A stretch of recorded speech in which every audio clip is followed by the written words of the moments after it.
नमस्कार मंडळी. एकदा एस.आर.केनी म्हटलं होतं की I am last of the stars. काय ही गोष्ट खरी आहे? काय खरंच आम्हाला आमचा नेक्स्ट सुपरस्टार नाही मिळणार? आता एस.आर.केनी असं का म्हटलं ते अगोदर समजूया. Once upon a time Mumbai, सिनेमाचा गर्भ, स्वप्नाची फॅक्टरी, जिथे प्रत्येक स्वप्न फक्त ॲक्शननी सुरू व्हायचं. 1930 मध्ये मुंबईमध्ये पहिलं साउंड फिल्म आलमारा रिलीज झालं आणि त्या दिवशी इंडियन सिनेमाचा जन्म झाला. मुंबई लवकरच हॉलिवूड ऑफ द ईस्ट बनला.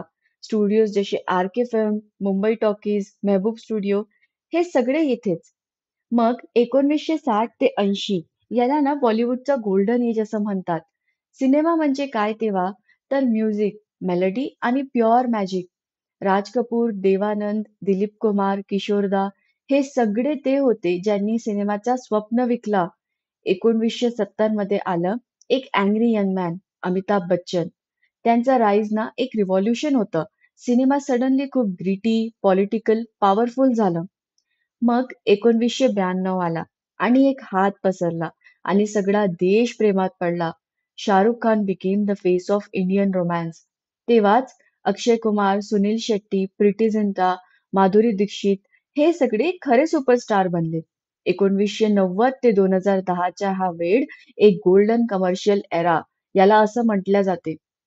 या पिरियडमध्ये Bollywood exported culture from Russia to Morocco, music, dance, drama सगळं. पण नंतर ओव्हर कॉन्फिडन्स आणि रिपीट फॉर्म्युलानी हा जादू कुठेतरी संपत गेला. कसं ते बघूया. सर्वात पहिला, स्टार पॉवर कोलॅप्स्ड. आजकाल एकट्या सलमान खानचा सिनेमा पण स्ट्रगल करतो. 100 करोडचा क्लब हा सुपरहिट नाही तर सर्व्हायव्हलचा बेंचमार्क बनलेला आहे.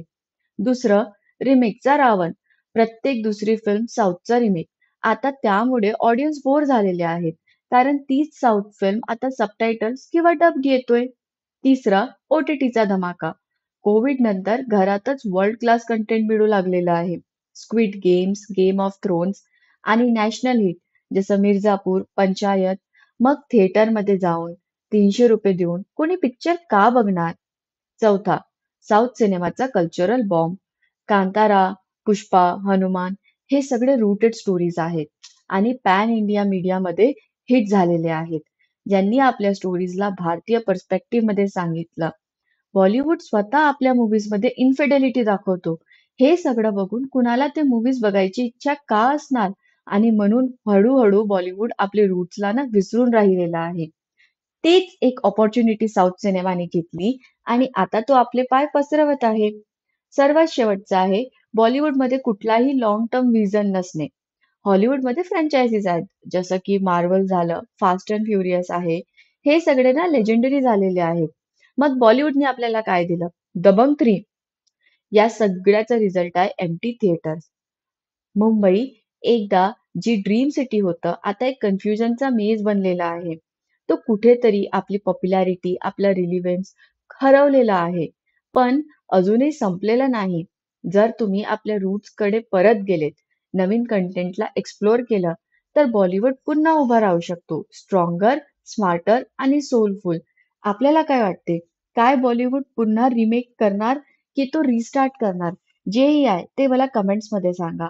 व्हिडिओला लाईक करा आणि चॅनलला सबस्क्राईब करायला विसरू नका.